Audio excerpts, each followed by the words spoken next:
membuat knalpot yang sesuai dengan kebisingan atau mungkin regulasinya seperti apa ya.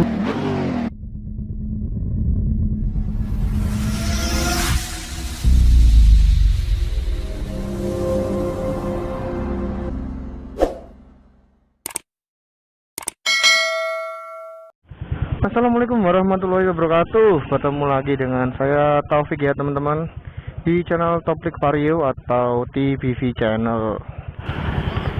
Dan ini saya mau perjalanan pulang cuy, dari kumpul sama teman-teman, dan kita OTW pulang dulu ya. Bismillahirrahmanirrahim. Apa kabar kalian? Semoga diberikan kesehatan ya, dan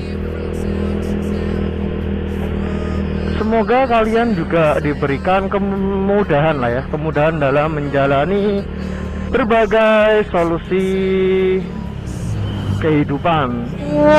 Kok solusi sih? Ya semoga kalian diberikan kekuatan cuy dalam menjalani susahnya kehidupan sekarang ya. Karena ketika kalian berdoa diberikan kekuatan, itu kalian akan menjadi pribadi yang lebih kuat. Katanya sih seperti itu. Kali ini saya ini ingin membahas apa ya? Nah, mau apa ya teman-teman? Membahas ya yang kiranya kita seru aja lah ya, seru-seruan gitu. Akhir-akhir ini kan banyak yang viral nih, video yang soal penilangan knalpot yang racing itu ya. Nah, kalau menurut saya pernah nonton podcast yang dimana itu yang diundang salah satu petinggi di kepolisian ya. Dan beliau di podcast itu bilang sebenarnya untuk peraturan kebisingan knalpot itu ada cuy. Cuma saya nggak hafal ya, mungkin nanti akan saya tampilkan di tulisan di video saya ini biar valid infonya cuy. Itu setahu saya ketika desibel kalian masih, desibel itu tingkat kebisingan ya, sesuai dengan cc motor kalian, itu seharusnya aman, nggak kena tilang walaupun kalian pakai knalpot aftermarket ya cuy. Jadi yang dilihat itu tingkat kebisingan suaranya, bukan dari looks knalpotnya cuy. Kebetulan saya sendiri ini kan pakai knalpot aftermarket juga ya, karena knalpot pabrikannya itu udah kropos dan suaranya nggak enak. Juga performanya kan kurang cuy kalau masih knalpot standar gitulah ya. Nah, balik lagi ke tingkat kebisingan ya. Tingkat kebisingan itu diukur, ada alat namanya dosimeter atau apa itu ya. Ya intinya buat mengukur kebisingan lah ya, berapa desibel tingkat polusi yang dihasilkan oleh satu knalpot atau benda apapun yang menghasilkan suara lah. Nah, kemarin saya pernah melihat ya di salah satu akun Instagram, dimana diferensiasi antara penindakan tilang di Thailand dan di Indonesia. Pada video yang saya lihat itu, ketika polisi di Thailand menilang pemotor yang menggunakan knalpot aftermarket, di situ kepolisian di Thailand itu menggunakan desibelometer ya untuk mengukur tingkat kebisingan pada knalpot. Nah, sedangkan pada di video yang di Indonesia itu dengan cara di blower dan pengendara motornya itu suruh dengarkan di dekat knalpotnya tuh. Itu kan horor.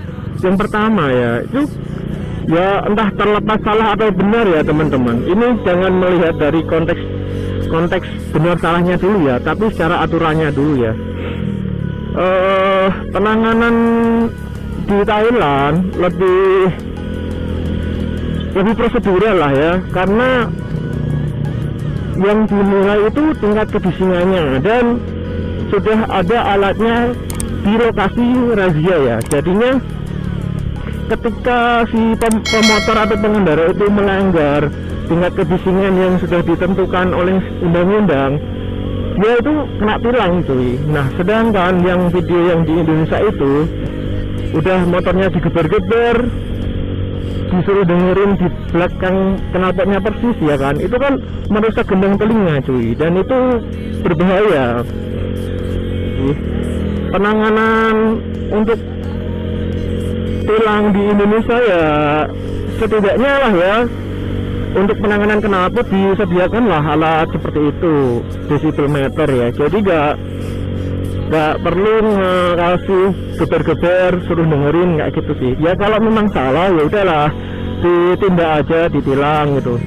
Kalau memang knalpotnya berisik ya udah ditilang aja, nggak usah pakai digeber-geberin cuy, karena ya kalau gendang telinga pecah ya suram juga, dan lebih mahal dari knalpotnya kan tentunya. Jadi itu kalau menurut saya. Dan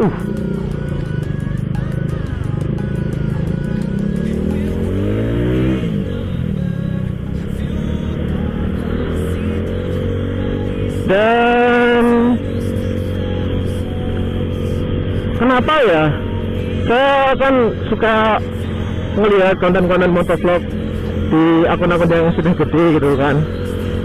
Kalau akun saya sih masih pemula banget ya. Itu pernah nonton sih saya, ada salah satu motovlogger, dia pakai knalpot racing ya di motornya, dan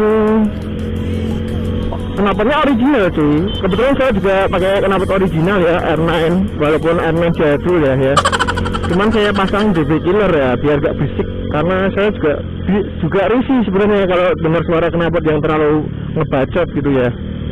Di video yang saya lihat yang di motovlogger yang ya cukup keren lah ya, saya katakan keren,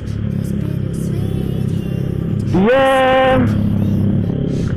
mengcompare salah satu penindakan yang pernah dia alami. Untuk yang pertama itu dia gak ditilang cuy, karena dia pakai DB killer juga di knalpotnya, jadi suaranya nggak berisik ya, walaupun nggak persis sama seperti suara yang di knalpot standar ya, seenggaknya nggak berisik lah ya suara knalpotnya ya, masih adem gitulah ya, nggak ngebacot lah ya.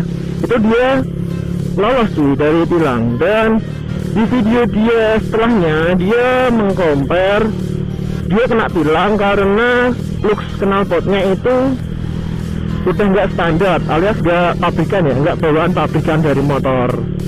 Dan suara ketika idle up gitu ya, ketika motor berhenti mesinnya nyala, itu kata bapak polisinya yang di video itu suaranya udah beda, akhirnya dia kena tilang ya. Di video itu si motovlogger ini sih apa namanya ya kena tilang lah ya, sesuai prosedur kayak gitu.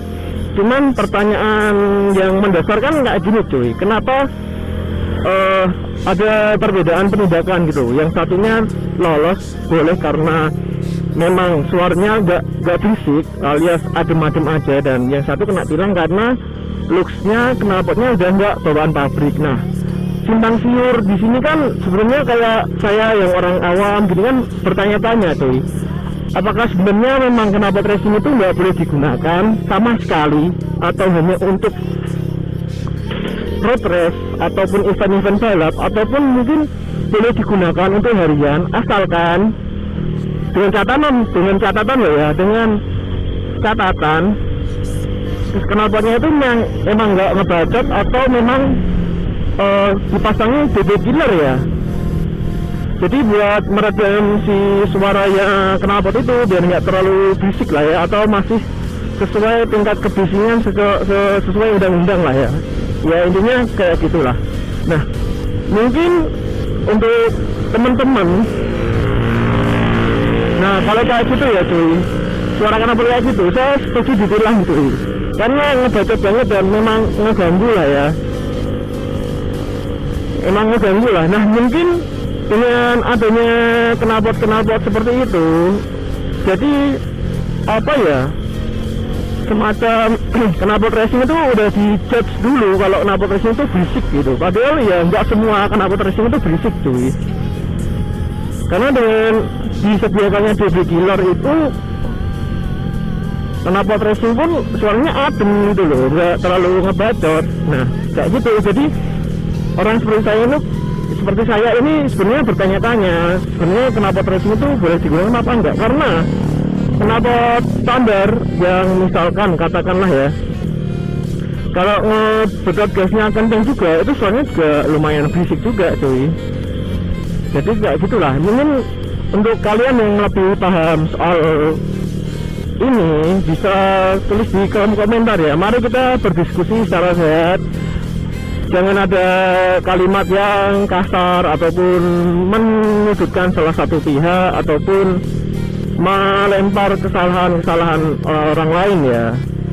Ya kita ngobrol yang berdiskusi lah ya. Jadi menghasilkan solusi ya gitulah.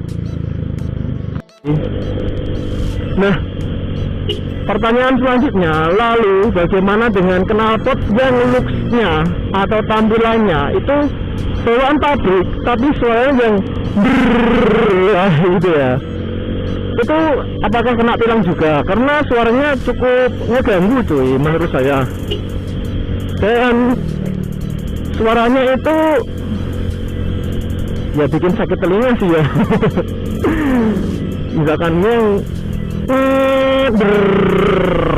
gitu, nah itu wah ya, looksnya sih memang standar, cuman suaranya nyakitin cuy, lebih menyakitkan dari knalpot racing kalau menurut saya. Karena kalau suara knalpot racing kan ada seninya lah ya. Ya nggak tahu sih ya, kayak gitu sebenarnya suara itu selera sih, cuman kayak saya kok risih sebenarnya. Ini saya nggak menyebut salah satu motor atau apa ya, ini kita diskusinya secara umum ya cuy. Jadi kalau ada yang tersinggung dengan pembahasan saya kali ini, karena di sini saya benar-benar bertanya cuy, sebenarnya standarnya itu apa looksnya atau tingkat kebisingannya kayak gitu loh. Kalau memang looksnya nggak boleh pakai knalpot racing, kenapa kok masih beredar dan itu legal gitu loh, yang original loh ya.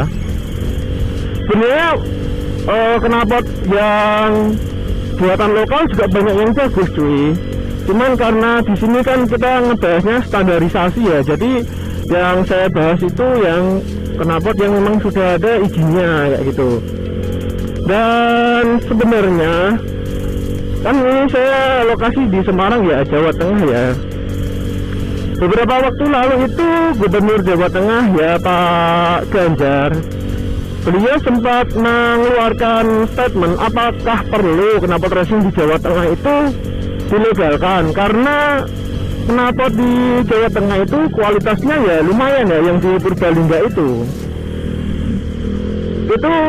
kalau menurut saya dengan dilegalkannya knalpot racing di Jawa Tengah itu bisa membantu ekonomi yang si produsen knalpotnya itu. Nah sebenarnya kalau saya lebih suka knalpot racing dilegalkan dengan catatan memang tingkat kebisingannya sesuai dengan cc motornya masing-masing ya cuy, alias nggak terlalu ngebacot lah ya.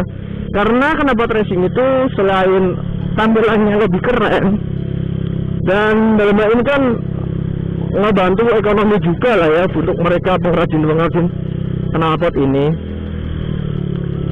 Dan mungkin dengan edukasi yang lebih jelas itu lebih meminimalkan tingkat pelanggaran yang ada di jalan raya cuy. Setidaknya pemikiran saya seperti itu ya. Mungkin di sini sekali lagi saya mohon maaf, bukan menyalahkan satu atau siapapun lah ya. Ini kita berdiskusi secara sehat ya teman-teman. Bagaimana pandangan teman-teman mengenai knalpot racing? Silakan ya tulislah di kolom komentar. Ya intinya bolehlah kita menyampaikan argumen, boleh kita menyampaikan usul, asalkan dengan tidak mencaci, mencela ataupun berkata kasar kepada orang lain lah ya. Sampaikanlah opini kalian dengan sopan Ya mungkin ada yang sependapat sama saya atau berbeda pendapat, ya silakanlah tulis di kolom komentar. Saya di sini tidak ingin menyalahkan, menyudutkan ataupun mencari kesalahan siapapun itu ya. Karena saya sendiri juga ada helm jatuh cuy, bapaknya Gojek itu.